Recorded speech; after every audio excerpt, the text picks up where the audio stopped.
flex and see a black man winning and get so upset. This is generational, inspirational, integrative though. On the rise vertically, working like I ain't made it though. This is for my people.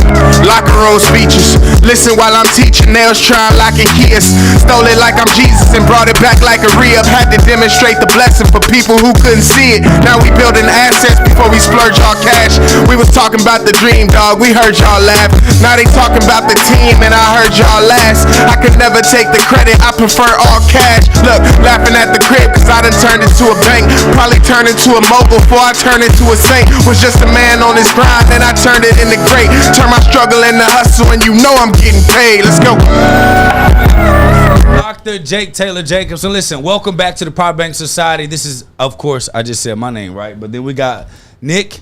We got Iggy. What's happening there? We got Big Mogul. What's up? Y'all already know what we talk about on the show. This is a pod class on the podcast because our number one focus is to make sure that you get information that you can apply to your business, your life, and your finances today. So typically what happens on the show, we talk about all types of things that are trending, that can challenge you financially, how to grow your business with our business analysis. We talk about failed business opportunities or things where people literally just drop the bag. But most importantly, we want to give you a fresh way to see business and finance from the lens of people that really do business. Mogul, what we got for today? What's popping, bro? All right. So we have our word of the day, which is abnegation. Abnegation, which is a noun meaning denial of comfort to oneself. As the host of a podcast in Minimalist, his abnegation for material items is not surprising. That word a little too big for me right now. Abnegation requires sacrifice. Abnegation requires someone who knows himself and willing to sacrifice himself to move forward. Abnegation requires for Chad to know when Iggy is bantering him and to not engage. Like, please. I'm going to loop you in every time, Chad. Yeah, dog. Poor Chad. I'm sorry, Chad. It's okay. I love you. Well, let's jump right into our hot topics of the day. Our first hot topic is about one of our favorites, ChatGPT. A lot of American companies are actually in the process of banning ChatGPT from their employees using it when their employees are actually saying that ChatGPT has helped them become more efficient and streamlined. A lot of companies such as Verizon Communications have blocked access to ChatGPT. JP Morgan Chase also has blocked ChatGPT. And Amazon itself also has blocked ChatGPT from their workers actually using it. We had a software engineer named Richie Flores, who's 31 years old, used ChatGPT on his job, and the company got upset saying that they thought ChatGPT was the one that made the code, but he actually prompted it to give him a suggestion, and then he wrote the code himself. How do you guys think this is going to play out? Do you think it's a smart idea to block ChatGPT or any of these AIs that are helping them become more efficient? Or do you think it's a stupid idea to do that? Aside from Amazon, I think the rest of them are stupid. Reason being is because Amazon has a database that if they wanted to provide or they wanted to launch a technology similar to or comparable to, or they can compete with ChatGPT, they have the infrastructure, the database to be able to do that. Chase, they've been a topic on the show for a whole bunch of stuff, so I don't even think they got much credibility to be talking about anything when it comes to ChatGPT, because it's an AI technology that literally can be used if you implement it right to help your business. So it's more of a fear tactic, in my opinion, against their employees, and also it's a potential shutdown for something that they are launching themselves, which I believe Amazon may be on the verge of launching some type of AI tool. It makes sense for them. It makes sense for their customer base, for their database, because they had Amazon where we all shop from. Plus they have AWS Web Services, which is the cloud service or the online hosting provider or cloud provider for a lot of businesses, a lot of technology. So I feel like they have the database, but just to compete and shut it down, it seems like it seems like people working against the internet or the music industry are working against streaming. It doesn't seem to make sense to me at this point. Yeah, I say only shut it down if it's like becoming a hindrance maybe in the job. But if it's beneficial and it's helping us as a company overall, like why not use it? It's not a distraction. You know, it might require you to think less, but honestly, if it's helping, like let it help. Use it for what it's worth. Right. I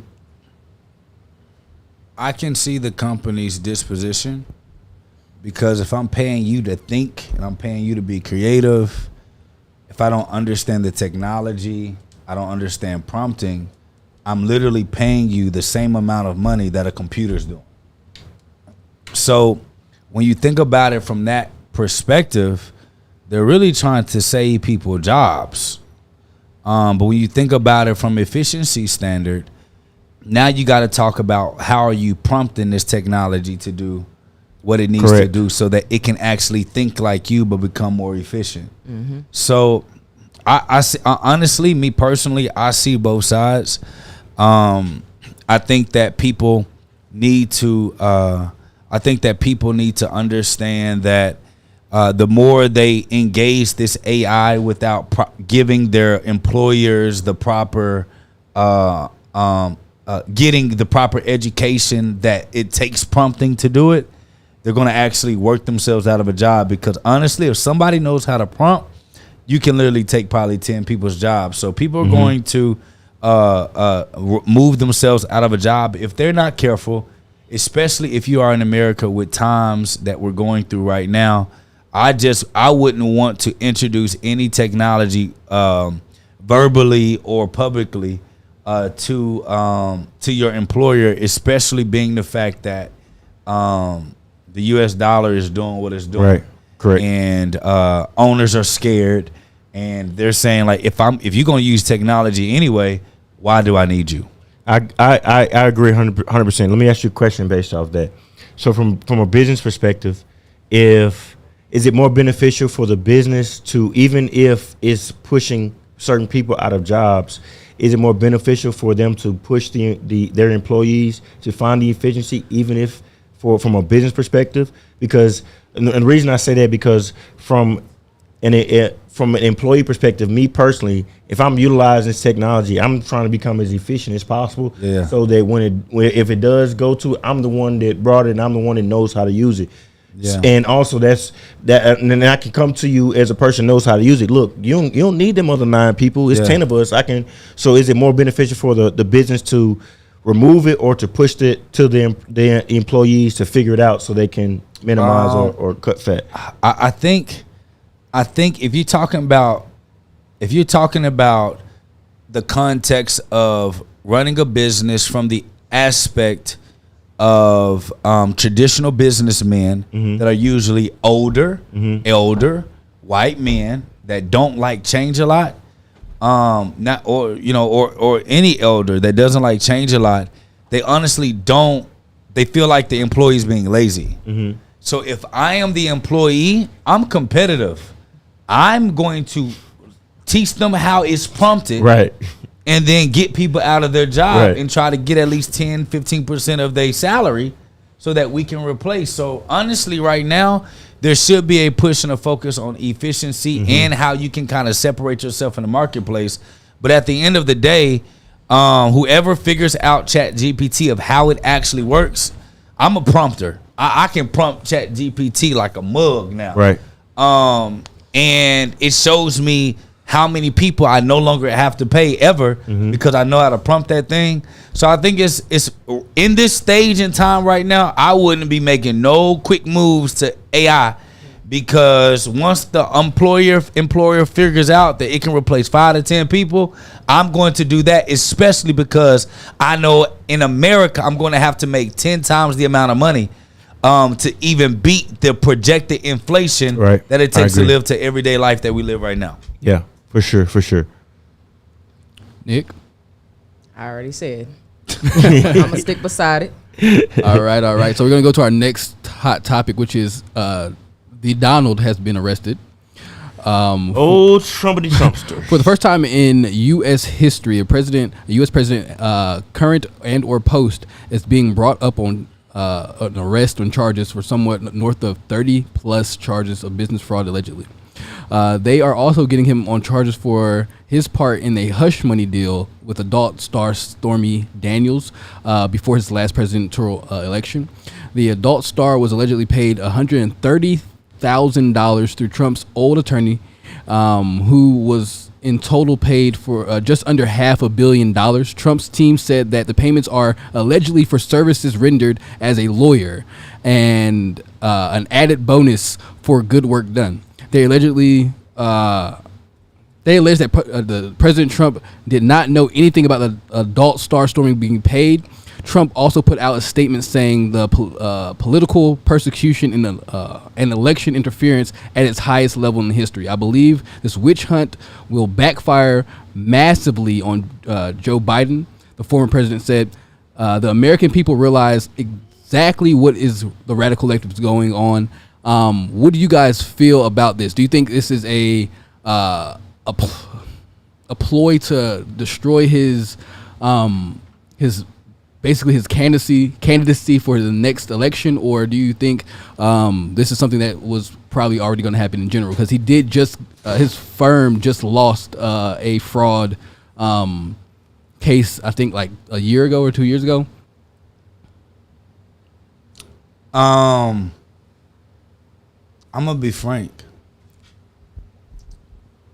I think that in regards to media, any type of distraction that can get the American people to talk about something other than what's really happening. Yeah. Other countries are abandoning the U.S. dollar at an alarming rate.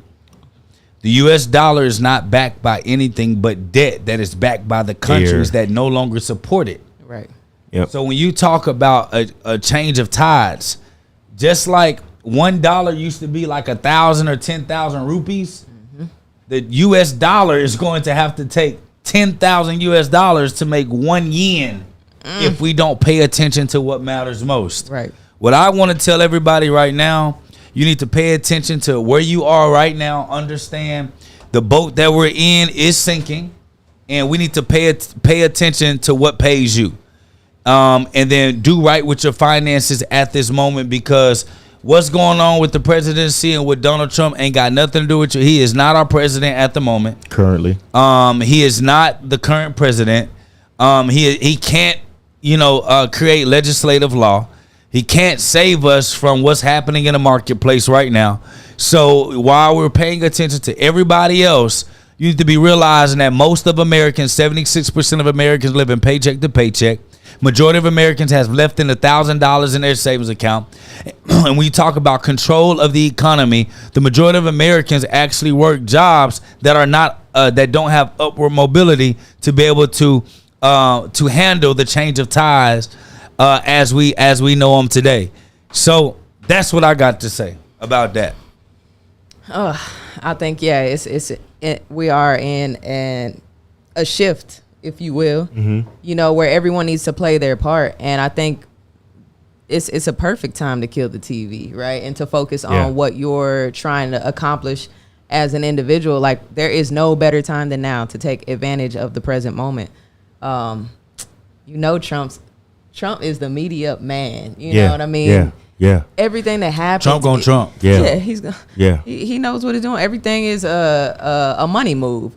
So, yeah, they're pumping this out in the press and stuff like that. But like, I just feel like there's not a time ever that they aren't in cahoots on the bigger picture. Right. You know what I mean? 100% agree. And I'm gonna say this: Trump ain't no dummy. Facts. At all. If he can set himself up, if he see that the market is crashing, if he can set himself up to show that America has abandoned him, he's literally positioning himself to not be a part of a war that is maybe coming, so that he can create alliances with whoever he got to create an alliance with, Right. to say that America has abandoned him. Yeah. So again, mind the business that pays you. So when we talk about this right here, I digest majority of things from a marketing perspective. ACE method. Right? So when we look at the marketplace, you can't in business, bro. We talk about what's going to be our offering to the marketplace, and we need a singular offering so we don't confuse the market. When it comes to politics, like Jake said, that they got to have you they got to distract you so that they can shift your focus so you can focus in one place and not be focused on another, because your focus can't be diversified. So the campaign is to make sure that you are not aware of what's going on in the world when it comes to the dollar.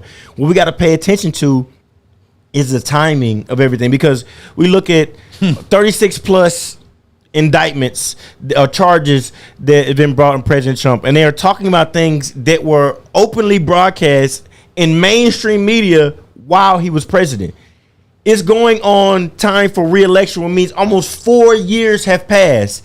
And now we're talking about charging, indicting, making all this fuss about stuff that was open to the public. What took so long? Right. Because if it was somebody that looked like us in a regular neighborhood, that it would have happened like that. So what took so long for things that were public? So we have to look at the timing and understand that there are campaigns that are in place in order to direct your attention.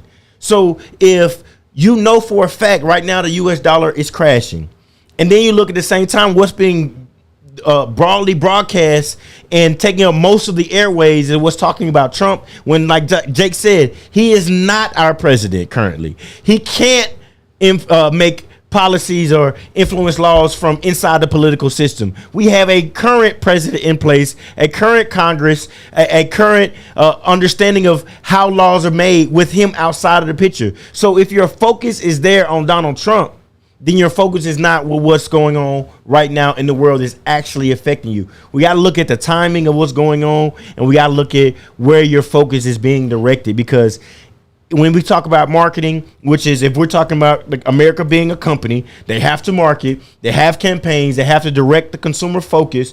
Where is your focus being directed? And in that misdirection, what is going on outside of the sphere that outside of the sphere they're looking for you to focus in on? Yep. Understand the timing, understand campaigns, and focus your attention on where it matters, because it's being misdirected at this point. Let's go. What you got, Mogul? Uh-oh, you mad at us? No, I feel like what you just said, it's a distraction, because a lot of people don't even realize that the dollar is going through what it's going through. People don't understand that we are in a weakened position. China has made great strides. Yeah. They're in like 2050 right now, where we're still in 2012, right? So they're doing things that have literally changed the world. Like they have Iran and Iraq, not Iraq, I think Iran and like Saudi Arabia. Mm-hmm. They had them have a truce, something that no one could do. They their language is one of the top languages in Africa. They own damn near all of Africa, right? They are doing things and becoming the major powerhouse that America had for a second. We were a powerhouse. We were the powerhouse, the go-to people, and we took advantage of it. Of course, as most people would. Don't say we, because I ain't took advantage of nothing. I don't know nothing about it, bro. I'm just commentating on the situation. I just want to be clear. Yeah. I don't know who I'm being clear with, but I just want to be clear on something. Yeah. Dr. Jake Taylor Jacobs, and I speak on behalf of the BizCo firm and the companies and the families that's attached to us. We are a black-owned company with black and brown diversity. And we have never been able to participate in no type of taking advantage of or bullying of people to be able to instill our will. I don't even know what that means and how that, the benefits of that. I just want to be clear on that. Look, and even from the context of bullying, if you bullying and the people that you bully start getting together, becoming friends and plotting and stuff, you got something to be concerned about. And that's what's going on. If America is what people say it is, as the big bad bully, I'm not saying that they are, but if that's true and they the big bad bully and they've been bullying certain people, and these people that they've been bullying getting together, allegedly, alleged. then there's So a drastic concern for me. they're just saying like it's hard to get people to let go of their differences unless their major difference is bigger than both of them. So if whoever my enemy is your enemy, and us hating that enemy is greater than us hating ourselves, that is a bad place to be. And that's exactly where we are. Yep. So we're gonna go into our next hot topic, which is a lot of these athletes, as we probably already know, a lot of athletes go broke after being pro, right? It's a trend. Why is that? A lot of these financial advisors, managers, and business people that they are hiring are scamming them. So I'm pretty sure you've already heard and realized that a lot of financial advisors are robbing people. So Drew Holiday, as well as former NBA star Chandler Parsons and Courtney Lee, are amongst victims of a fraud scheme estimated at $13 million, right? The former Morgan Stanley financial advisor, Daryl Cohen, allegedly a financial planner, Brian Gilbert, fraudulently convinced 3 of the unidentified players to buy life insurance policies at markups of up to 310%. He used some of that money to pay off his own personal credit card bills, for work on his house and his pool, and to pay $200 to a person that whom he is romantically involved, according to the government. And we really want to focus on the markups. A lot of these people that are unbelievable getting scammed, these are kids. They're getting into these contracts. They've never seen this type of money before. They are getting hiring anybody that just said, like, they just say hire. Okay, I know what I'm doing, just hire me. So they're having these random people hire them, and they don't know what money really is, right? What do you think should be done or should be mandatory that, like, maybe even the NBA or any of these, I guess, leagues should make mandatory for these athletes to not end up in these positions? Because over, like, I think it's like 80+% of all athletes that go pro end up broke after, like, within 5 years after stop playing. How do you think we could fix that, or they could fix that? Yeah, first of all, if you make Mogul, Yes. did you or did you not go to a school that made you have mandatory chapel? They did. Okay, did you get closer to God from the mandatory chapel? No, not Okay. at all. How many of you all, when you were younger, your mama made it mandatory for you to go to sleep on time or to brush your teeth? Did that mean that it gave you the urge to want to do it on your own? The answer is no. So the point that I'm making right here is you can't make like everybody got this savior complex where you can make people do something. Okay. No, there is an accountability that people have to take amongst themselves. Like, I feel sorry for these people getting, their hat handed to them about being taken advantage of. But I don't feel sorry for people that think that they make so much money that they don't have to. Page. That they don't have to do the due diligence. You make the god daggone money. Period. I'm on the same page, doc. So you are responsible. Yes. For being a grown ass man or woman to understand how money works. Period. When you wanted to drive a car, didn't you have to go through training to learn how to drive the car? Yeah. Yes. When you wanted to have sex, didn't you go through and watch videos and ask your friends what it is to have sex? So I said all that to say, and I know it sounds harsh, but here's the deal. I back it though. No, the advisor should not be let off the hook. Right. But nor should the person who makes the money, who chooses to neglect the fact that 100% of your effort coming to 100% of your money, you gonna let somebody that's never made that type of money tell you what to do with your money. Right. What? No. Don't even make sense. So for an example, we own an investment company. We're registered with the SEC. Mm-hmm. We buy and sell companies. Yes, sir. Before we started to raise money, we've done it ourselves. Mm-hmm.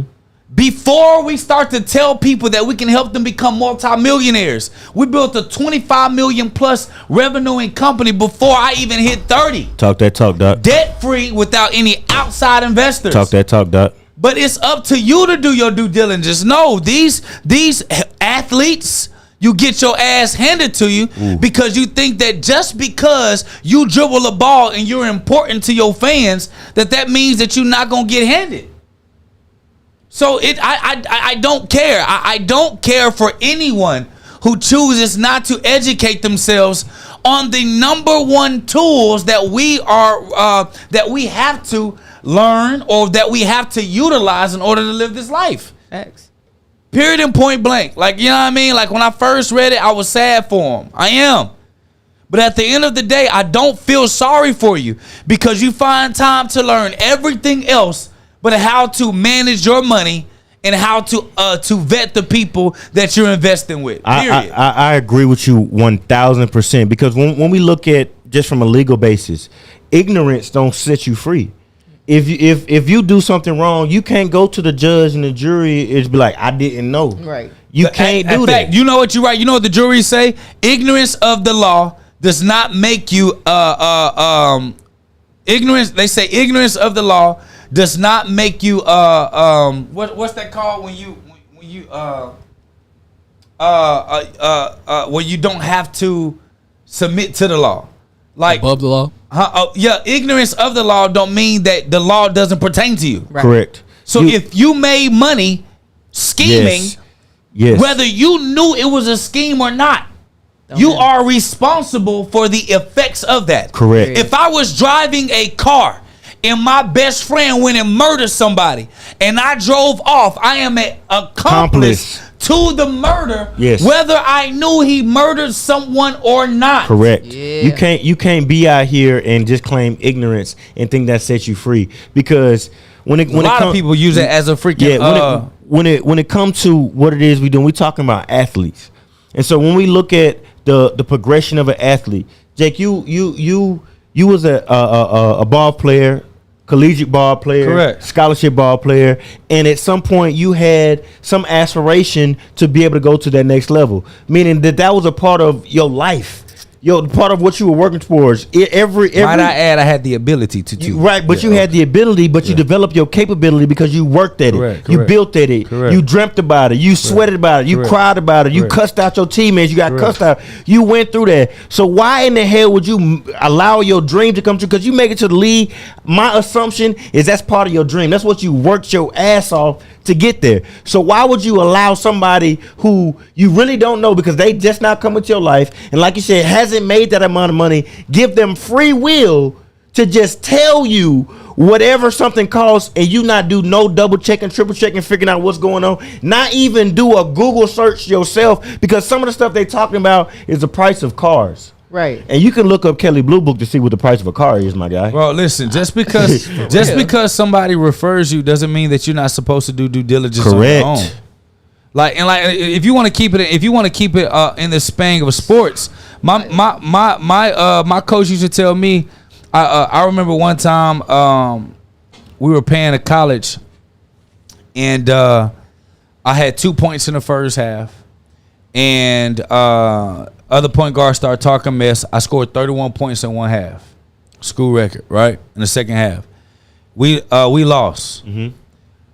Shit, I played damn near a flawless game other than my foul trouble in the first half. And my coach spent the whole freaking film session exposing all the areas that what I did wrong. Uh-huh. So I went to my coach like, dog, I had goddamn 33 points, 5 rebounds, and 8 assists. What you on my back for? He said, because a team loss is your loss. It is. So you're not, just because you perform doesn't mean that you're above the squad losing. When you hired that advisor, they're a part of your squad. Facts. If you don't check them, like, bro, you gotta have accountability. I don't care. Melissa Nicole says ignorance isn't the same as innocence. But you can be ignorant. Innocence don't mean they won't find you guilty. Come on, dog. You can be ignorant and innocent. That does not mean they won't find you guilty. Come on, dog. So you have to accept some accountability for the situations that happen. Period. Point blank. So yes, it is a travesty It is I wouldn't horrendous. call it a travesty. I'm from. Let me. It's a travesty from the ideology of what the agent, I what got the you. advisor Your did will, yep, to yeah. them from what their intentions, agree. them knowing that right there. But the situation as a whole, when we put it into perspective, there is a shared accountability. Yeah. That if you allowing somebody to manage your money and you not doing what it needs to be done to double check them, triple check them. J. Cole say something about it. I had one lawyer review it, and then I had another lawyer review just to see what that lawyer talking about, to see what the numbers don't match. You have to have some type of checkpoints in place to make sure that what it is that you're being told is actually happening. Because again, at the end of the day, like I said, you fought your butt off to get here because that was your dream. How you gonna let somebody else take control of your dream and tarnish that and put in detriment for you? When we brought you to the squad, and I got outvoted by my ex business partners, on a certain advertisement media buyer. Right. I didn't trust them. Right. So I said, okay, if I got outvoted for him, I'm going to hire Yeah. Iggy to oversee what he's doing Yes. to make sure he ain't screwing us. Yes. So yeah, you may have outvoted me. Yeah, He you may didn't have last can't too long, by the recommend way. it. But I say, yo, listen, I'm gonna hire my guy to oversee you. Even when we got lawyers, there are some cases that we had to deal with business wise that we had to hire outside counsel. But I made sure that our lawyer got paid so they can be able to oversee that counsel. What do I say? The more money you make, the more layers of somebody checking somebody to check somebody that you have to put into place to protect what you have. Yes. Agree. Agree. So we're gonna go into our next segment, which is straight facts. Straight. Ooh, We we get straight moving. to it. We're Yeah, moving. let's I'm get so straight to proud. it. We get into so it. proud. So, a study run by Gold Spot Media discovered that recently that roughly 50% of clicks on mobile banners are accidental. Reason being, this is one that Iggy can attest to: fat ass fingers. Yeah. Wow. Hey, you know You got what? big hands. if Iggy, put your hand up. If you look at Iggy's hand, you will God realize dang. that is a huge. Y'all don't get excited hand. now. Oh. Y'all don't get excited. This is a big smack. This is slap this mess out of you. Don't get He excited. gonna be on the next this is PG. smack contest. Whoa. Bro, are you the feds, bro? Who? You. I said nothing, bro. You the feds, bro. I said nothing. You the feds, bro. What did I say? The feds. What I said? You just the feds. That's a nice fact. That's a fact. Let's get straight to it. All right, so we're gonna go Fat into fingers. one of our favorite, and I know your favorite parts of this show, which is the business analysis of the day by Dr. Jake Taylor Jacobs. He's gonna do his thing, so sit back and get ready for it. Yeah. So today is this. We're on the segment of business analysis of the day, right? Correct.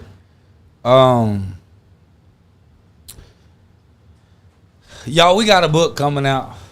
Woo! Hey. Let's go. Hey, so you want to tell them about it? Cause Iggy is a first time author. hey, y'all got a book coming out. Let's go. It's more of a guide. We have the actual the guide's coming out first. Yeah. And then the full book is coming out Black Friday. Ooh. The guide is about 47 pages.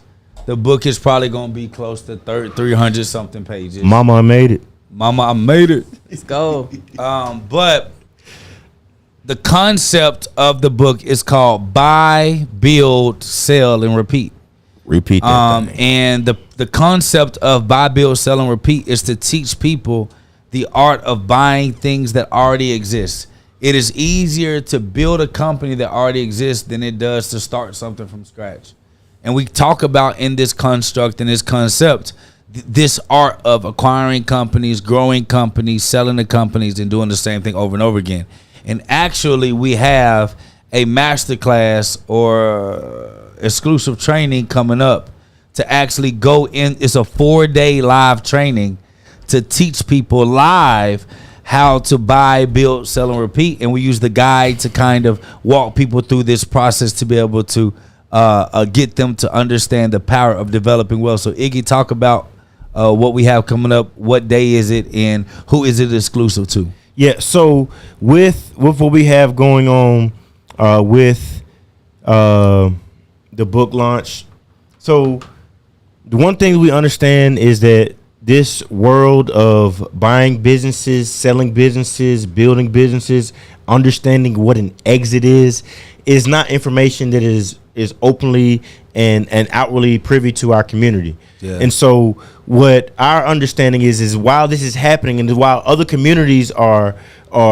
exercising these skill sets, exercising these strategies to buy businesses, to sell businesses, to build out their portfolio for their children, the understanding of for our community is needing to know what that process is like. When you talk about selling a company, what does that look like to sell it? How do we need to position it? What things need to be in place? What boxes need to be checked? And so this guide literally shows you step by step exactly what we did in order to build up our companies, buy additional assets, sell one of our companies, and position ourselves to repeat that process. It literally shows you exactly what we did. So it's no guesswork involved. It's not us talking out the side of our neck about some happenstance stuff, some hypothetical stuff that can possibly happen. We're explaining, we're talking about, we're teaching exactly what we have done and what we're in the process of doing again to show you exactly what that process is. Because like Dr. Jake said, we just got our SEC paperwork. We was on one of our shows. We told you guys live when we got the information back of actually having our paperwork received and being good to go with the SEC. So now we're in the process of starting to raise. But the biggest thing is educating our investors so they understand why they want to invest with us, why they want to be a part of our fund, what our strategy is. And the thing about the people that come on to become part of the fund and invest with the fund, they have a clear understanding exactly what we're looking to do and the part MBS, that they play a role in. And the thing is, I'm talking about this and I'm sharing it openly, but the only way that you can be a part of what we have going on, whether it be the training that we're doing live, which is going to be April 20th through the 24th, is a 4-day live training. We're talking minimum 3 hours. So with 3 hours, we're talking about Dr. Jake, myself, we might go 4 or 5 each day. But we got to get the information out to make sure that it's clear. We're talking about 4 days. 4 days. But this is only available to those who are members of the Private Banking Society, the PBS Dollar Club. So I know it's a lot of council members listening right now. Don't worry. We got you. Like we told you, we had you. Y'all got a special gift. We'll cover that on next month's council meeting. But for those of you who are not in the Private Banking Society, not in the PBS Dollar Club, you want to go to PBS Dollar Club right now, get access for $11 a year, and pay attention inside the community, because within the next 24 to 48 hours, we will be releasing the information exclusively to the community.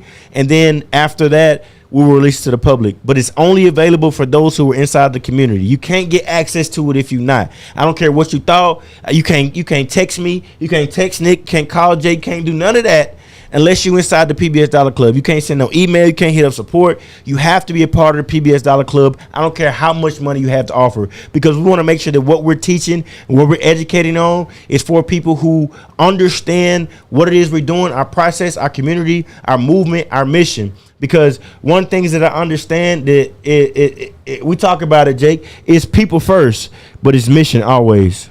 And let me tell y'all, Iggy, can I tell them our Wait, what?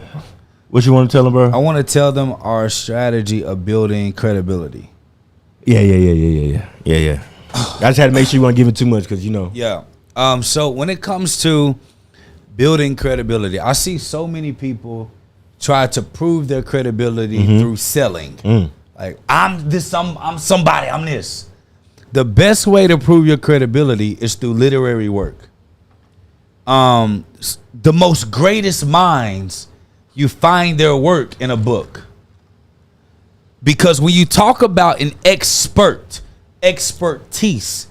that person typically wants to do due diligence. They want to do research. They want to do, they want to create a report. They want to do some type of blog to be able to show their knowledge on paper. Scripture says to write it down to make it plain so that those who see it can run with it. Even the most greatest of our spiritual and religious books are not just auditory, they're in black and white. They're written down for people to debate, to defend, to protect.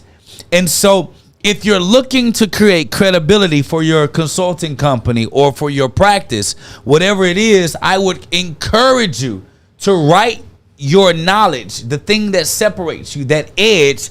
Now, I don't believe in, I'll get to that in a second, to write it in a book. Yeah. It doesn't matter if it's a small book. It doesn't matter if it's a large book. It doesn't matter if it's a medium book. You just got to get it on paper so that people can read you, to learn about you, so that they can go down this cycle to be able to do business with you long term. Especially if you're in an expertise or in a theory based or a practical base or a service based industry. You're able to show what you do, whether it's a guide, whether it is a full-fledged book, whether it is a couple in ingredients or a workbook or a workout regimen or a nutrition plan. When you write these things out, it brings about credibility to you, which allows someone to be able to put you in a place that's different than your competitors. So when it comes to us building our consulting practice, whether it was our financial firm or our business company, I've always sought to create guides and or full out fledged books so that somebody can read and figure out, wait, they know what they're talking about. And if I can read and know what they're talking about, I probably need to hire them to help me execute these things. Now, what I will tell you is be careful giving all of your intellectual property and what separates you, because you don't want to write a book that's so good that they don't need you. Right. I made that mistake, y'all, with the private banking blueprint. I got a lot of people that took the concept of being the bank, that read my book, that bought my ebook, that used burner emails and burner accounts to read my content. We know who you are. And it's funny because when I'm looking online, I'm seeing this viral content. I'm looking at people give examples and scenarios that were me, my dad, and my grandfather scenarios. Like, these were unique scenarios that no one would know about unless it was in my book. Yeah. So when you have people read your book and they feel like they no longer need you, that's when you miss out on that connection piece with that. So I think that creating a book and writing a book and creating content that can be read is a great tripwire for people to get into your funnel to actually come to your expertise. What's a tripwire? Tripwire. Oh, okay. You see, I'm learning from you. I'm learning from you. Like you learn from me, I'm learning from you. Yeah, this is what it is. Iron sharpens iron. So for those of you who know what a tripwire is, it's literally an offer that you put in place to trip the consumer up and get them caught inside of your offer. So you may typically see this as a low ticket offer. I'm gonna be straight up with you. Our $11 a year is absolutely worth it. And if that's all you want to buy is the $11 a year and get access, you can get access and run to the moon. Absolutely. But it's an absolute tripwire, because our biggest goal is to get you access to our technologies to actually implement the education that you're learning in the PBS Dollar Club. So the tripwire is literally positioning an offer at a lower point to trip your consumer and get them caught up in what it is you have going on, to fall for what it is that you're doing and be able to move forward. Now, I say this, and there are a lot of people who are really, really good at marketing, understand psychology, and will trip you up and get you caught up in some bull junk, right? But they're also the understanding of, if you trip and fall for something that you believe in, you want to get caught up in that. You want to be involved in that, and you want to have access to how you can move forward in that, and that's what it is that our tripwire does. So I'm gonna give y'all this real quick. This book right here, it's not a big book, small book. This book has probably been in 30,000 houses. Whether it's ebook version or physical version. This book was never meant to make me a millionaire, but what it was meant to do was establish credibility. And a lot of you are scared to write a book because you're scared that you don't have enough information in the book to make it a meaty book. Let's be clear. Most people don't. Person number one, if you're watching the show live right now, if you got an amazing book that you did not finish, raise your hand if you're on the show right now and you bought an amazing book that you didn't finish. Raise your hand. Raise your hand. Raise your hand. Switch cameras. Oh, switch cameras. Raise your hand. Come back to me. Here we go. So the point that I'm making is most people don't finish books. And if you do finish a book, most books are audiobooks. Right. And if you finish an audiobook, most of the time you was halfway listening. You're just trying to figure out the thought process of the author to determine the authority of the information that they have. Books are for anchoring a thought process. Books are for anchoring credibility. Books are for anchoring your establishment in your industry or your expertise that will allow for you to separate yourself from the common market. Yeah. So let me tell you what a book is not for you to tell your bio. Oh, okay. Don't nobody want to know who you are. But Stop. Don't nobody care, no offense, that you was molested when you was a child. but Stop. I was molested Me too. when I was a child by a grown 30-year-old woman. Ain't nobody trying to hear that story. Nobody wants to hear your personal story until they can see your glory. Oh, here we go. Back. Settle down on it. Back. What I'm trying to Settle say down is, on it. if people cannot see that you've accomplished things despite how you grew up, despite your thorn in the side, people can't fathom wanting to watch your story. And I see so many people want to create a bio about themselves versus a credible literary work about what they do. Right. See, if I was a masseuse, I would write a book on breaking down the body and tension and what stress can do and how it can kill you and why you need somebody to actually break down that build up in your body to release those hormones. People are not going to read the book through and through, but it does establish you as an expert in your space, which allows for you to raise your prices to the market, above the market, because you're doing something most people in the market won't do. So what you're saying is identifying what's going on in the marketplace, but also identifying the education that's needed to get people to a certain space. Yes. Yeah. That's it. Hey, listen, I don't get how somebody can be a decade, 20 years in the industry and don't write a book. If this woman right here don't have a book on social technology and how to engage authentic audience to produce a result by the end of the year, I'm doing her a disservice. Because a book produces you credibility. You don't get wealthy off a book in most cases. You get wealthy off of the result of the book. That part. There's a small number of people that can make millions of dollars from publishing deals from a book. But if I can say, somebody say, what do? I buy and sell companies, read my book. They read your book. At the end of your book, you have your offer. You think they're going to ask you or try to debate with you or try to negotiate price with you? Different posture you can have with that client. It's a different posture. Yeah. So not only do we have the guy, let me show you. I'm about to tease y'all real quick. Oh, that thing hard. That thing nice. That thing hard. I ain't gonna lie to you. Not only do we have, look, they gonna try to screenshot it. Yeah. You wanna catch it? You wanna catch it? Not only do we have a guide, but on Black Friday, we're going to also have a full in-depth case studies and things built inside of it.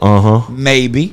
To be able to bring depth to what you learn. Right now, we call a guide. You know what a guide is? Exactly what you need to go and execute. Some of y'all seen that compass on that cover. It's a compass. It's a blueprint for you to go and execute the things that we talk about. That is what we call a credibility staple. So when I talk to people about we buy and sell companies or that we can help you grow your company to become a sellable company, I'm not going to solicit a service until I have a book that can provide credibility of my knowledge base. Okay? Hope that helped. All Listen right. Art B Zamare, I believe, _ Zamare says, I love this, and I'm 12 years old. Sheesh. Get ahead of the game then. Listen, kill it, Kill it. Art B. Listen, Mogul, what we got next, brother? So we are moving right along. We are moving 12 years old? I like right that. Yeah, I along. We're going into our smash and pass, which is Smitty Smash. I did good on my time, didn't I? Yeah. great on your time. Smash and pass is going to be talking about the different things that businesses can use to help with growth and or scale. So our first smash or pass, again, if you guys smash it, just say smash. If you guys pass it, then let us know why. Smash or pass on business help for growth. Social media financial advisors. So a financial advisor you find off social media? The gurus. If you they ain't got no weight behind them, something nothing that you can check up on. Anybody Pass. on social media, Ooh, including you're me, looking you like can't you check like up on them. shit. It ain't nothing you need to be doing, Social especially media. managing your finances. Social media financial advisor. What? Pass. It Yeah. sound made up already. Especially, you know what I'm saying. If they got 200 followers with a blue check nowadays, Forget about it. You can forget about it. Unbelievable. Listen, if they Unreal. don't have literary work and they say they've been doing something for a decade, forget about it. Forget about Forget it. about it. So that's also Nick. No. It ain't me. I got case studies She and said, I got multi-million dollar businesses. I'm working on my book. I'm working on my book and I'm not your financial advisor. Ooh. Just like that. Yeah. And this is what I've learned. And here's the thing that nobody Don't can let ever him bully you. Here's the thing. No, she ain't. She, you know, she Because he was gangster. calling me a bully. Don't let him bully you. Hey, so here's the thing that I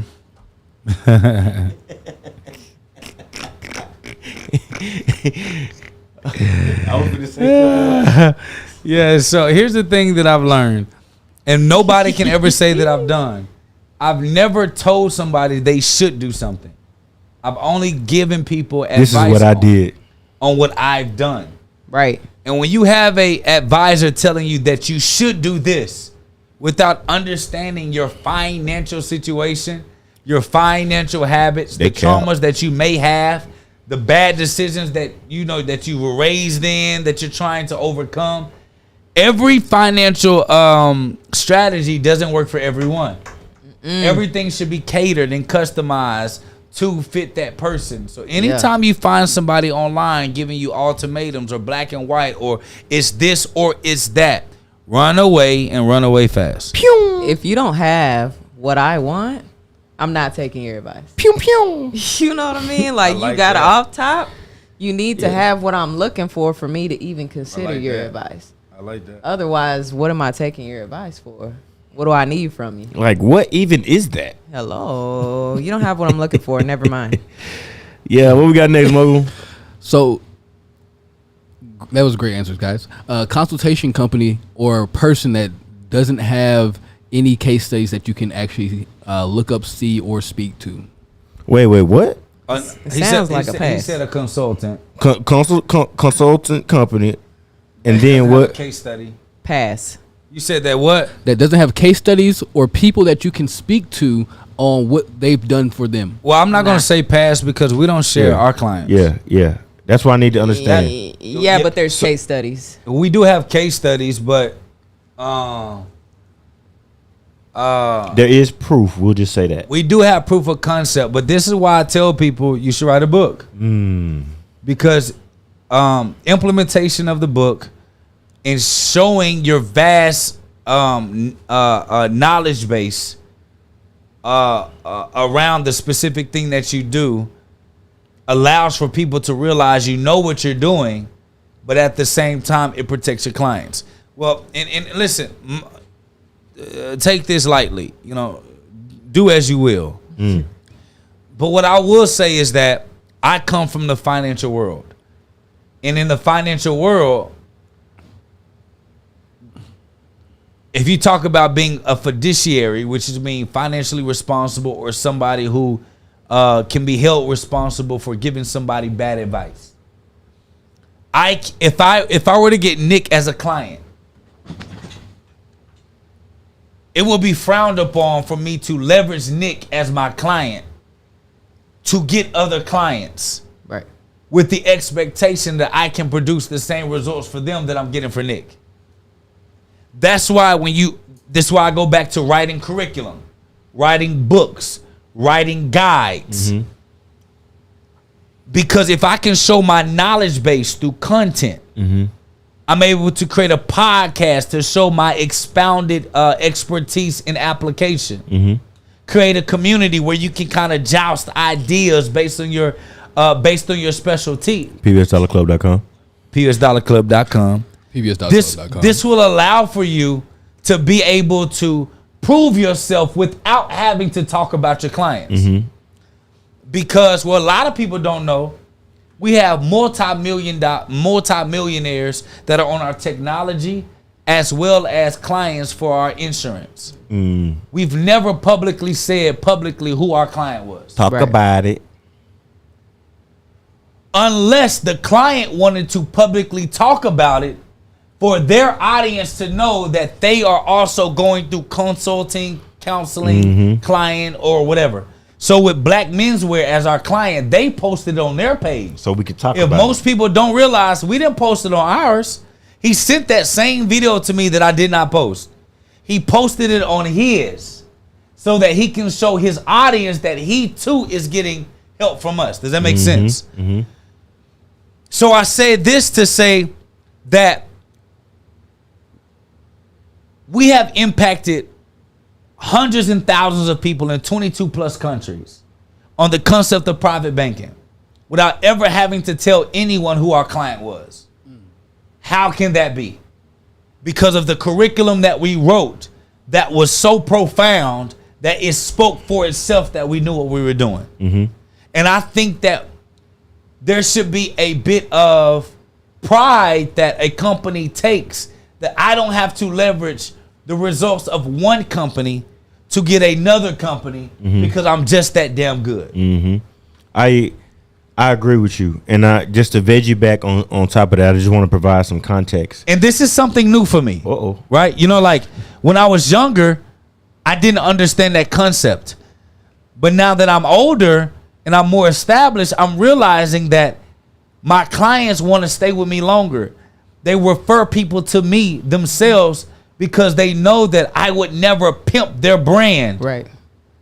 to push my own. Because I will be pissed if somebody pushed our brand that we worked hard for and we paid a premium to have their service. Hello. So we paid top dollar to have you help me, and you leverage my brand to grow your brand. Nah, I'm feeling like I'm getting pimped now. So that's kind of how I thought about it. I'm sorry, Iggy. You good? You good? Just to kind of put things into perspective and provide some context, I think that every person, no matter what it is you're looking to do, what it is you're trying to do, I believe every person needs a mentor or multiple mentors. Yes, you do. So how I look at it, a consulting company, if you choose the right consulting company, they are the mentor for your business, a paid mentor, but a mentor to your business. So every at some point in your business journey, you're gonna need a consultant company to help you break through new levels, reach that next breakthrough, to reach that next revenue goal. You're going to need a consultant company, somebody who has experience, expertise, and has been where it is that you're trying to go. Just like Nick said, I'm not paying attention. I'm not listening to nobody who not where it is I want to be, who ain't done what it is I'm trying to do.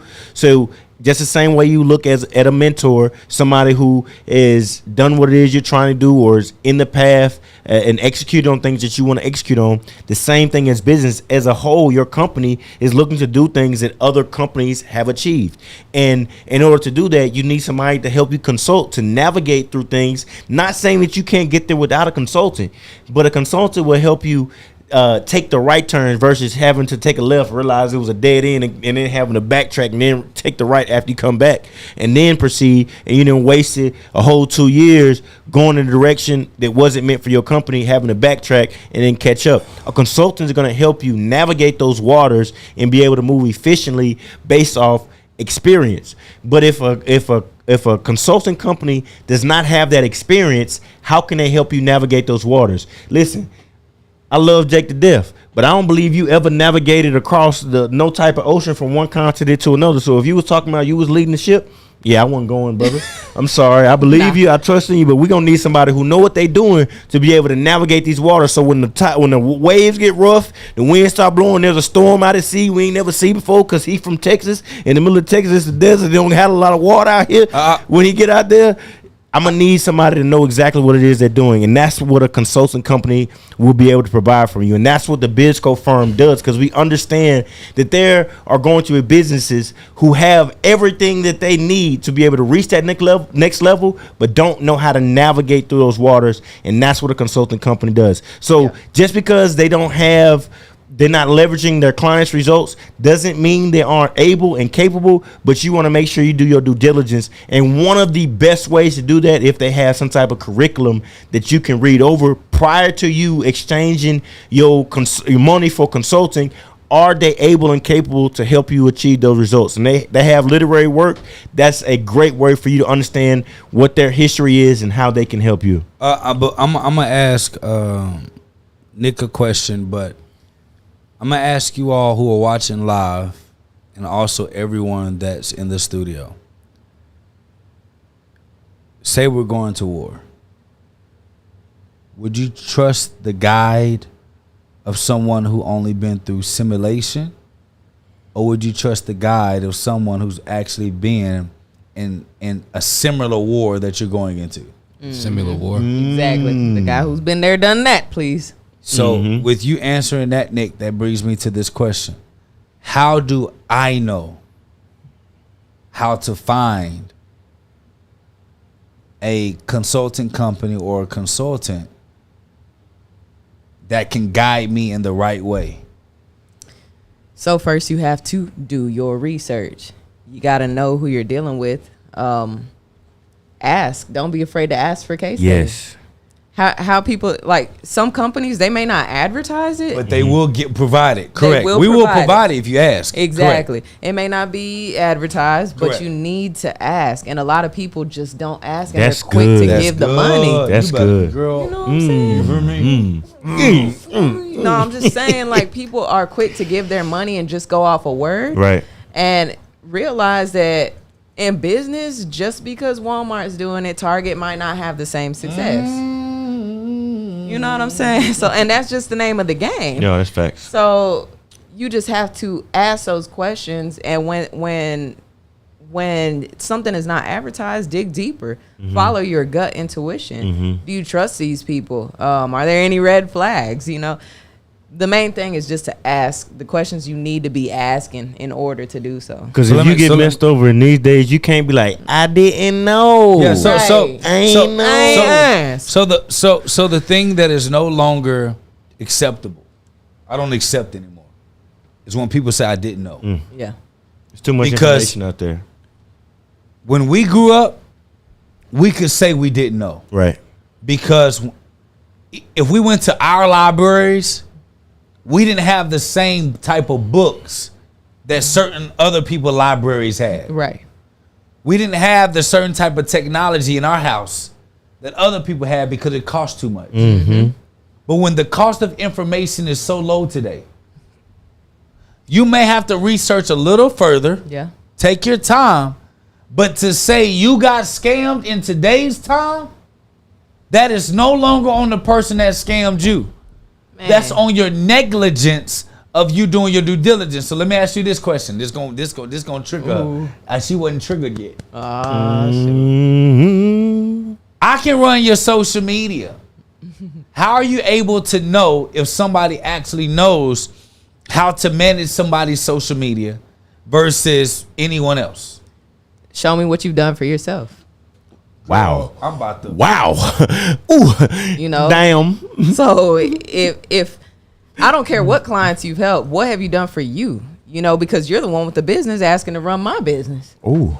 So if you're asking me, I need to see exactly what you've done for yourself on whatever platform, especially when it comes to social media. That's like if you go to a suit tailor and he got a big baggy box suit on, he be like, yeah, I can get you straight. You be like, Man, there are so many companies, advertising companies, marketing companies that are asking the strength.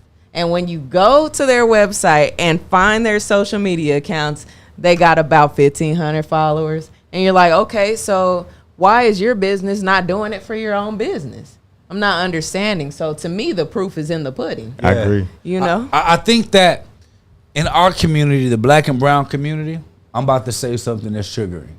Give it to him. We're so busy collecting red flags that we don't know how to stop at the first one. I got a red solo cup. Did you hear me? Ooh. Ooh. Did you hear me? Ooh. Is your mic working? Ooh. Let me say this real quick. We're so busy collecting red flags and taking subpar that you don't realize that it's actually unhealthy. It's unhealthy to collect all these red flags. Yeah. Take the first red flag. Take the first one. Take the first red flag. It's kind of like when you driving, right?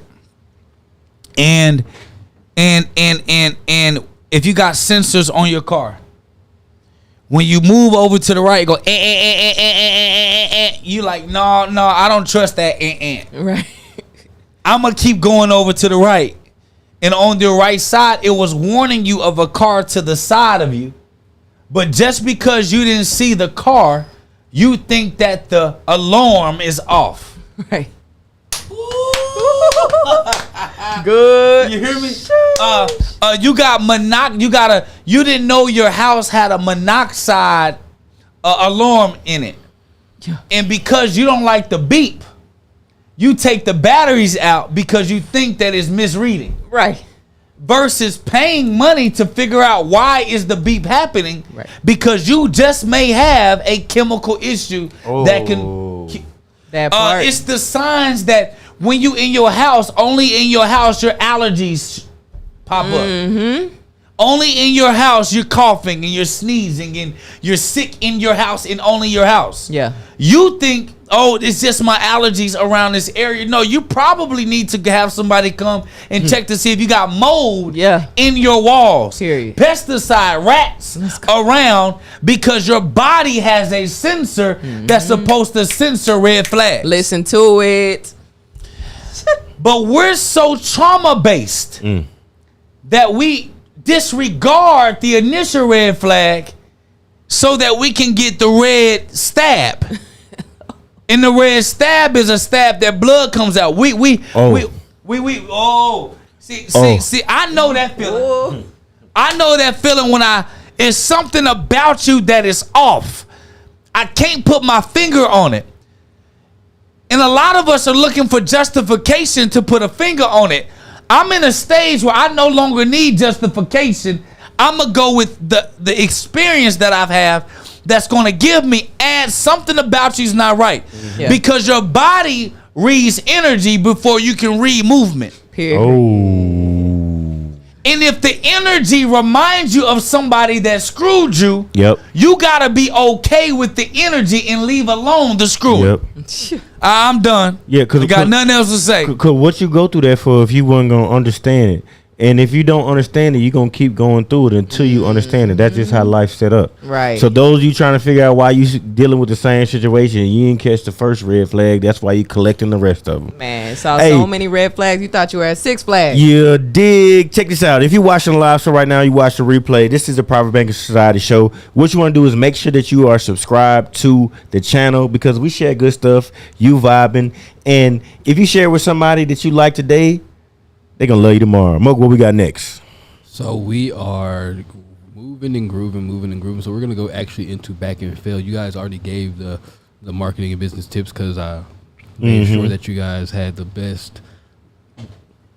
There you go. Thank you. It's the Appreciate fail. it. They don't want to focus on me because I'm nice like that. I understand. Ooh. But we went to back and fail. So former Tesla. Oh, what? Hold on, I don't know what we're looking at. Y'all better pay attention. Y'all better pay attention. Former Tesla employee is awarded $3.175 million for discrimination lawsuit. But did he actually win? What? Did he actually win? In October of 2021, the jury awarded him $137 million in damages in the case. But federal judges threw out the award as excessive. U.S. District Court Judge William Orrick offered Diaz $15 million in damages in the case instead. But Diaz, the man, rejected the offer, choosing instead to take it to trial. Now, this man is an idiot. Because if any of y'all been in a trial, because I just was recently in one with my car accident, you understand the first one, it gets lower and lower and lower. So, a jury ordered Tesla to pay only $3 million on Monday for a racial discrimination case brought by the former employee of its assembly plant in Fairmont, California. The case was brought to Owen Diaz, who worked for the elevator operator at the plant. He reportedly regularly heard racial slurs and things of that nature, like the N-word. He ends up leaving with only a $3.17 million, where he would have had $15 million had he just decided to take the offer rather than saying, "Hey, I think we can win this," and potentially go and get that $137 million. Like I said, that I feel like he of course made more money than he of course probably had. So you failed, wow. bro. So I ain't gonna cap to you, Mogul.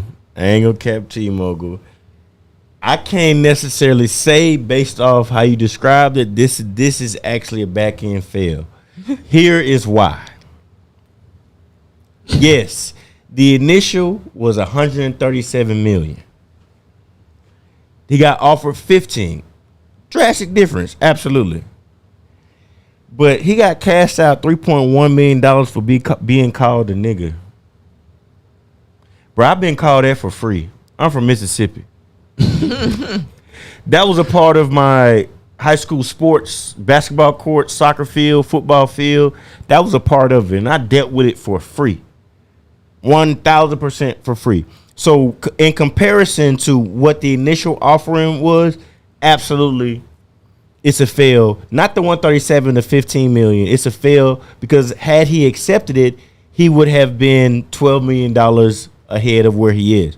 But to make $3.1 million from being called a nigga, where can I find somebody to call me a nigga for 3.1? So like while it's a fail in comparison to the initial offering, but overall, based on what we deal with, based on how this word is loosely used, based on your geographic location here in the U.S., because I'm telling you, the experience growing up for me is a black male or a mixed male, be it Spanish and black, but it just surface level identified as a black male, being called a nigga, being called the N-word or whatever you want to, how you want to describe it, was part of everyday life. Being treated racial profiling was a part of everyday life. You learn how to deal with it. You learn how to grow through it. You learn how to build through it. Learn how to turn those positives of those negatives into a positive. Learn how to take that energy and channel it. So, and all in all, based on where we come from and the discrimination and what we've gone through with being called the N-word, the being discriminated against in jobs, in politics, in school, in sports, you know, being from Mississippi, my mom and her sisters, her uncles have stories of being kicked out of school, being not allowed to ride the bus, being arrested for certain things just because of their skin tone. So I think that $3 million was a win, bro. I can't even cap for being called a nigga. I mean, but 15 million sounds sexier. It do. So. It do. In comparison, yeah, but just in general. Like, nah, that nigga failed. Yeah, that was a fail. I would have just took it. So, 15 million? I'm chilling. This is what I'm going to say. Is that what you going with, Nick? Mm-hmm. You leaning on that? Yeah. All right, this is what I'm going to say. I think all of it was a fail. Here's why. What company was it? Tesla. Electric cars. I know what Tesla is. Could have been the solar systems. You ever heard of them? She got the shirt on. I would have taken $3.7 million or $15 million in equity, and I would have wanted to stay with the company. And Elon would have been like, "Get out of here." Because you're suing because of discrimination. But people are soft, dog. Like My sentiments. Like, bro, when I used to hoop, dog, we used to go to Highland Park. We used to in Dallas. Yeah. Bro, these people used to say some crazy. Yes. It's part of life. And we used to dog their team. Yeah. Dog them. Yeah. And still come out with a win. So if I'm gonna sue somebody on some like discrimination, I'm gonna tell the judge, it's not that I didn't want to be here. I want to be here, but I want to sue. I don't want the company to come out of money. I want them to issue me shares. Yeah. $15 million worth of shares. And I still want to be in the company. And I would have negotiated because it wouldn't have came to court. It would have went through mediation. And I would have said, can I be a part of your diversity clause? Yeah. Your diversity campaign. Yeah, team. I'll head They up would have the gave me department. shares. And I would have been a part of their leadership in their diversity team campaign. To let them know I believe in the company, but you ain't finna play with me. Right. But also, I want to make the company better. Because any employee that's getting off the bus of Tesla right now, I just don't agree. I think Tesla is bullish. I think Tesla has a lot of upside. I think Tesla is going to do amazing things. And taking $3.5 million from Tesla versus getting equity is absolutely outlandish to me. Me personally, as a businessman. We love you, Elon. She got an Elon shirt on. Just to be clear. I just that's just me. I could be wrong. No, I agree with you. But I'm taking equity any chance I get. And that may just be me because I'm an entrepreneur.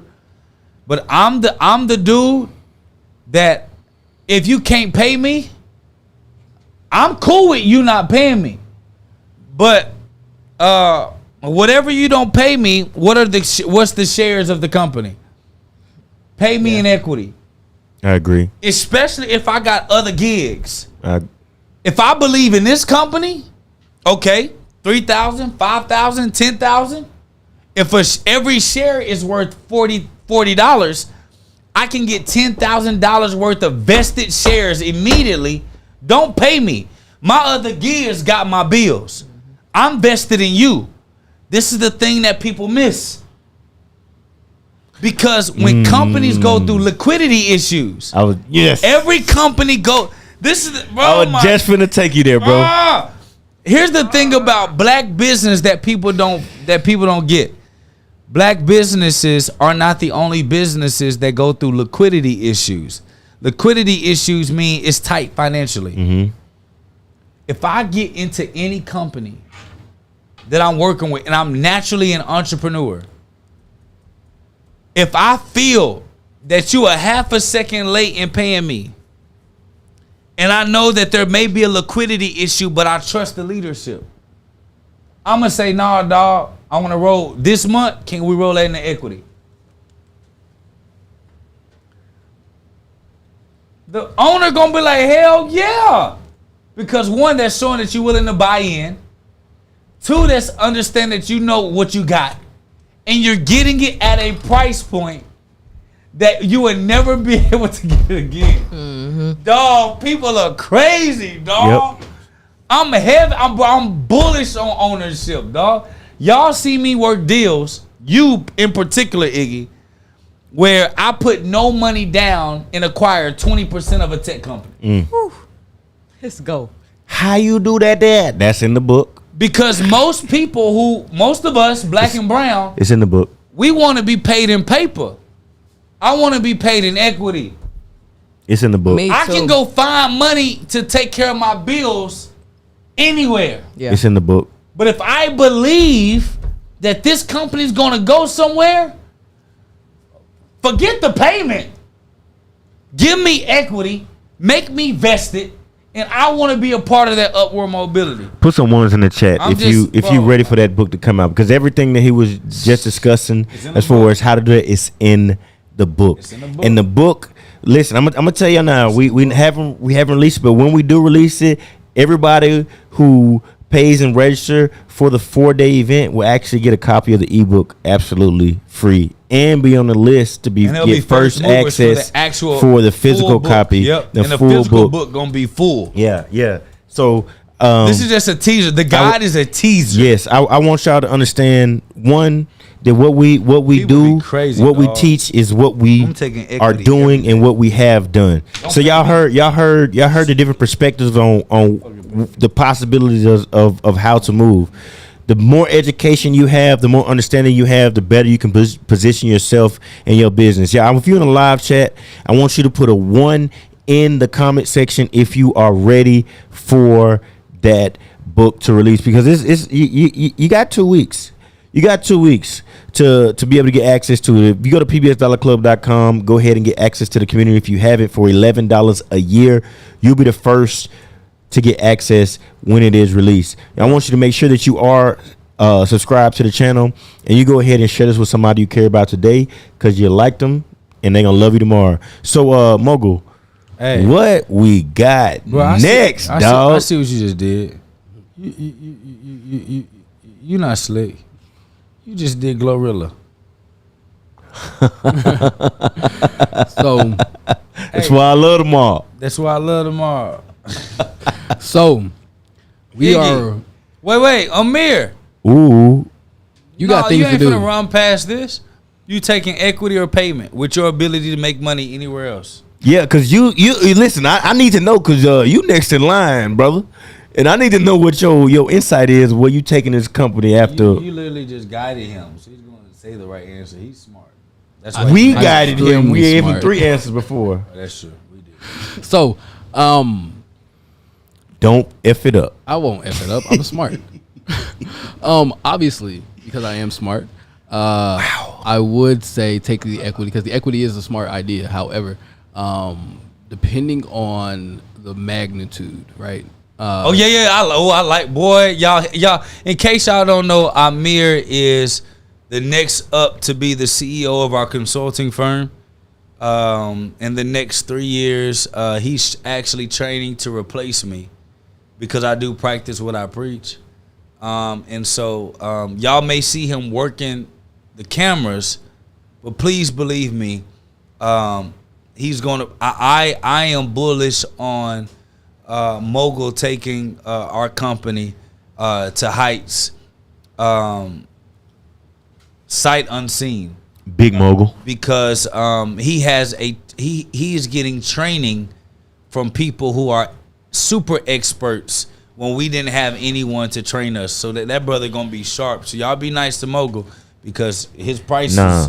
I don't know what It's he gonna going charge. up. That's what I'm saying. No. He Big Mogul, bro. Price is the price. He today, Big Mogul. All right, so what's your answer, Mowgli? So Big mogul? Again, depending on the magnitude of this said discrimination. Now, if it's like something physical, or like y'all really like came after me, or the people that I'm with, I might have to take it to make an example out of you, right? But Whoa, if what's it's just going like on here? you saying, you calling me the N word, I've been called the N word by police officers. I pay them with taxes, so Teachers. I've been called basically the N word by a professor that I pay, Coaches. right? So if it's just like you calling me N word, yeah, I am going to take the equity. I probably in that first aspect for this young man here, I would have took the 15 because I understand court. I understand that if you are going in, and Telling on yourself. How you understand court? You understand court? How do I understand court? Because I study. I study random facts, right? So y'all wonder where these random facts come from? Yeah, it's me. Anyway, but I understand that if they give you a number, the first number they give you is going to be the highest one you're probably going to get. So if it comes again and they give you another one, that's probably going to be the highest number for right that moment. So the more you keep going back and forth, they are going to go lower. I just had a car accident where I had to do a settlement. We started off at 100,000. I ended at, I believe, 50. So, and I was sat there for 4.5 hours as as my mediator and my negotiator argued with them of why a 28-year-old that had to have back surgery deserves the entirety of what they owed me, right? So I understand court. So I understand what is going to happen. But as a businessman, yes, taking equity, because if I take $15 million in equity from you guys, my business, my family, my people around me, the people that I employ are going to be set, because we understand who Tesla is. We understand what they do. We understand the impact of they're going to have on the world with not just cars, but the solar panels and all the things that they actually do. That $15 million in equities will inevitably potentially be $1 billion within the next 10 plus years. So, again, I feel like it's a fail because of the first portion of being greedy and the second portion of not being a smart businessman. All right, so let me ask you this, Mowgli. Mowgli, that's why I love tomorrow. That's why I love tomorrow. Mowgli, let me ask you this, okay? How, with you being someone who has betted on our company, when I told you up front I wasn't paying you $1, how, and you dealing with people who really couldn't pay you $1.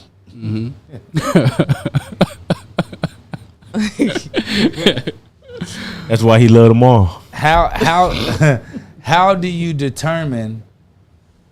That was nice.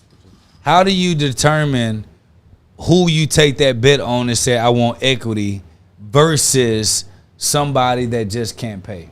Ooh. So first, I'm looking at let's say with you, for instance, right?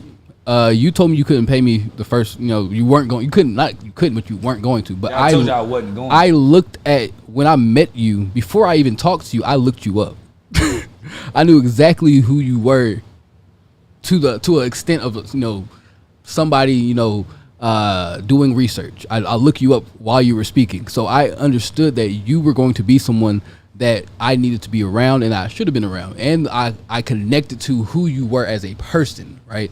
So there was that. And then understanding business, what you had, what you were providing is something that would change the world and has consistently started to change the world. As we see social media is going crazy with your concepts. Yeah. I saw that the vision was there. Now, if it's somebody I know just can't pay, because when you look them up, they just really they ain't got it. You can tell when somebody is flaunting it and they don't really got it. And those people, you gotta just make an example out of them. But somebody that actually is doing something, that's moving something forward, that's doing something that you can see yourself in for the long run, past yourself, past your kids, past your kids' kids, something that is going to sustain the world, right? That's going to change the world, going to make an impact greater than yourself and greater than the people that are right next to you.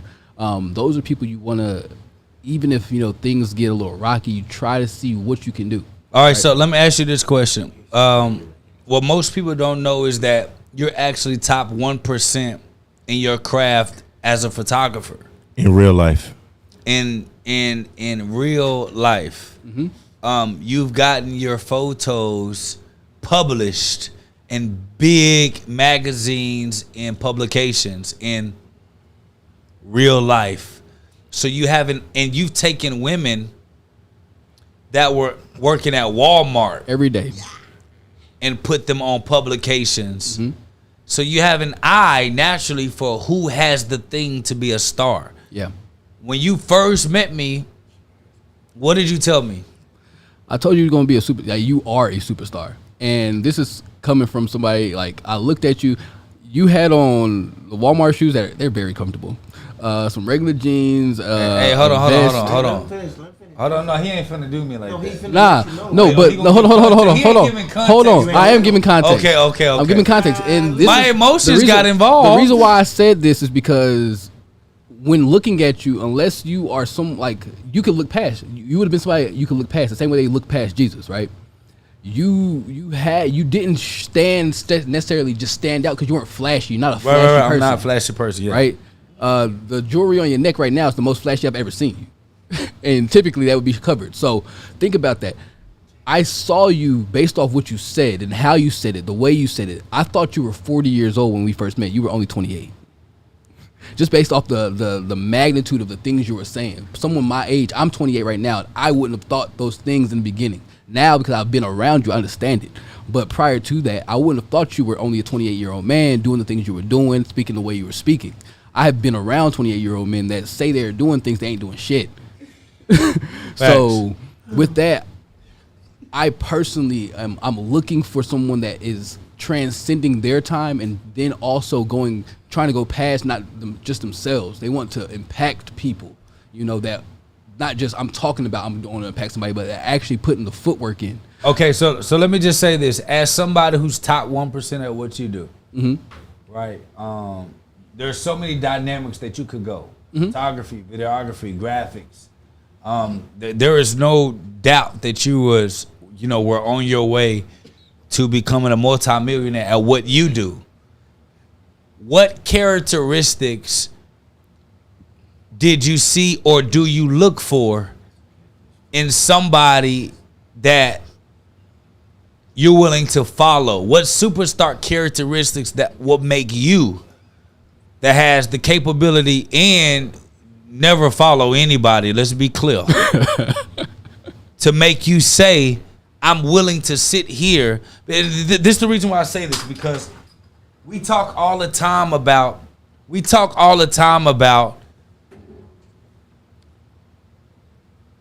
being a part of a big vision. We talk all the time about you don't have to be the number one entrepreneur to be put in a position to do amazing things.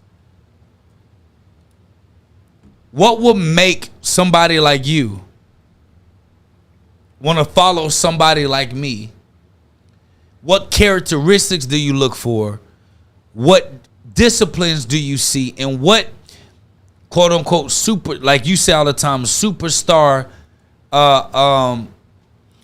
attributes are you looking for to make you say, you know what?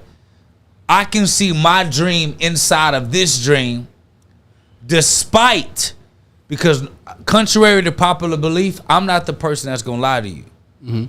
We have multi-million-dollar assets that we own. But just like any multi-million-dollar company or billion-dollar company, there are phases where we're more liquid than others. It's just a fact. So what will make you stay during these times, especially when you know? Wait. So just for context, explain liquid versus illiquid. Liquid means that cash flow's coming in, money's up, profitability's up, and you got a bunch of money in your bank account. Okay. Illiquid means I own assets, companies, businesses, locations, but I'm not as liquid to pay for staff on time or efficiently, or I'm not as liquid to buy another company, or I'm not as liquid to give to my grandma or purchase something for myself. And a lot of people think that someone who's illiquid is someone who loses value or asset value because they're not as liquid capital-wise to be able to execute on time. And this is why I talk about all the time, and y'all know this, I study billionaires. If you look on my phone, I have black billionaires on my phone. And every single one of these black billionaires, the reason that they went public was because they own a multitude of companies. Some were struggling, some were not. And they had to go public to get capital, to get liquid. So they could buy down debt, pay salaries, get people right. And then they they went back public. They bought the shares back. And then they go through this process of going public and going private. And so that's what I mean by liquid and illiquid. I just want to make that clear. Because in case you didn't know, it's in the book. Go ahead, Mogul. So for that, I'll take one of your stories. Actually, it's a biblical story with Jethro. I'm not easily swayed by money. I have a set of skills that I know that at any time I can You go know what find he it. sound like? He sound like that. I have a set of skills. He said, have a "I will particular find set you. of I have a skills." particular set of skills. he sound like he finna go get his daughter from a kidnapper. Take it. But I have a particular set of skills. I can sell with the best of them. I know I can get into any room I need to be. Army knife for sure. And I didn't necessarily need you to pay me. I knew I could, for what I needed to be around you more than I need you to pay me. So with that, Talk about it. I didn't want to actually just be like, oh, okay, pay me. I didn't want to be a transactional experience. Talk about it. When you told me that you had more for me than what you could pay me at that moment, I knew it because you were upfront and honest with me. It was the character of who you were rather than what you had. I also, like I said, I have an eye for things. Most of y'all don't know I'm a photographer that's blind in one eye. Crazy, right? It's this one. I can't see you. But I could see that you had a integrity about yourself and a standard about yourself of excellence that I could see myself in, right? And in that, I wanted to make sure that I was around it. You had what I wanted to be. You had the structure of a man that I wanted to be like. You had the integrity that I could see myself sitting down with. You were a father at 20, before 28, but you were 28 when I met you, so you were a father. And I had just had my child was on the way. You were married, you are married, and I'm a man that believes in love, black love, right? And the first thing you said when you first spoke was the love you have for your wife. You said something about her before you even talked about yourself. And I know so many people. We love you, AJ.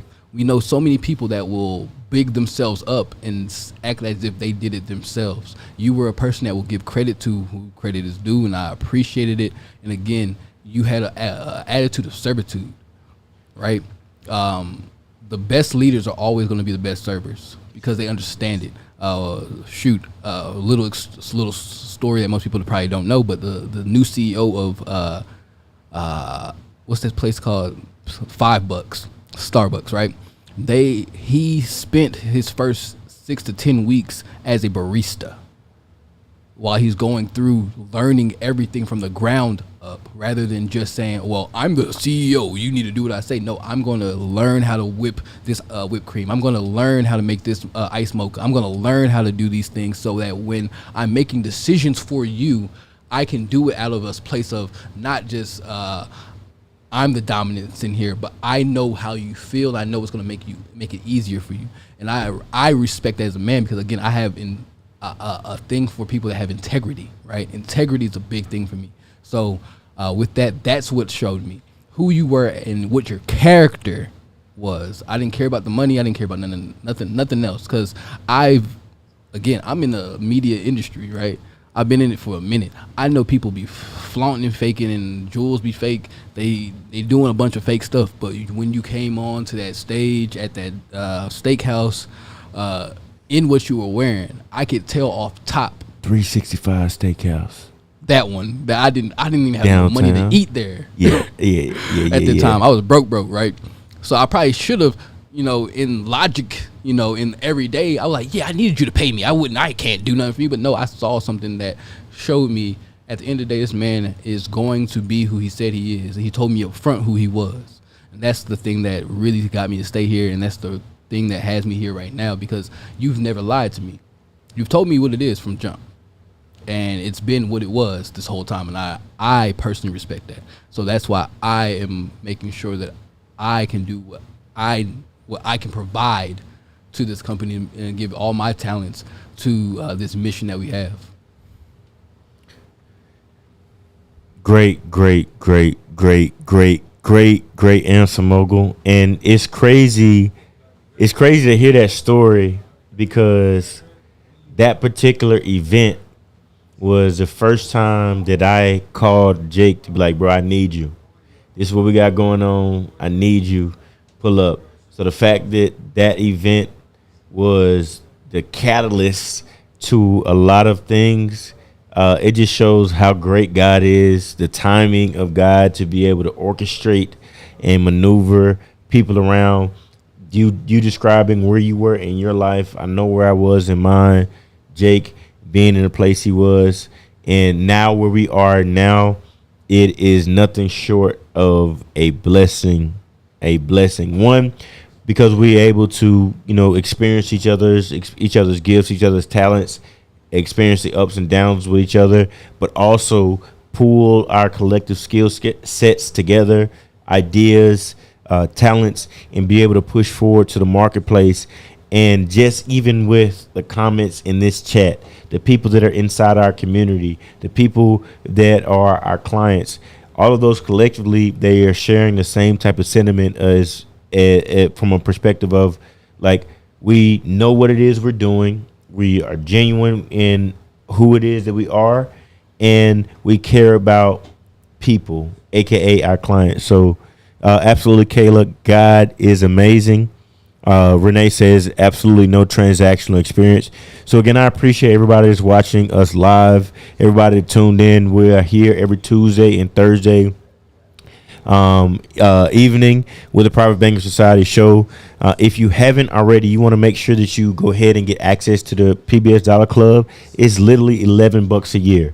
You pay $11 tonight, get access to it for the next year, and be privy to the information when it first releases for our 4-day live training for our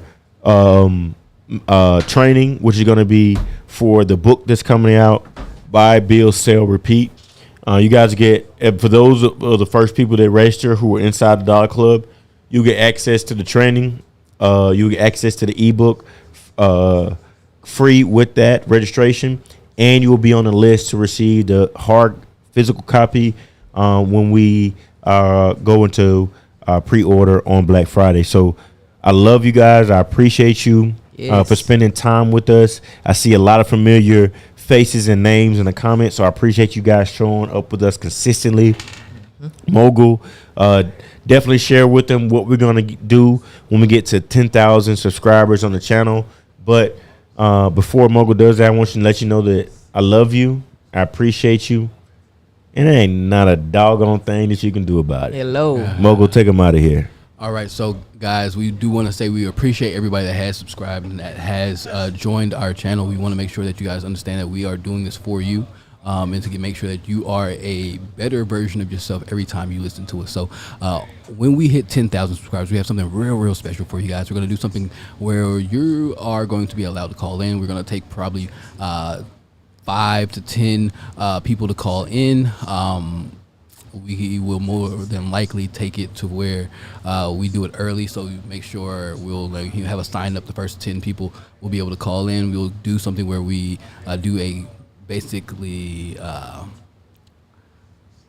give your business a consultation for about 10 to 15 minutes on air, and make sure that you are in a position, in a place to do better for your business and yourself. So again, we love you. There's nothing you can do about it. Make sure you show this to your family, your friends, and someone that needs it. If they have a business or thinking about having a business, they need to be in the PBS Dollar Club. So again, we love you. There's nothing you can do about it.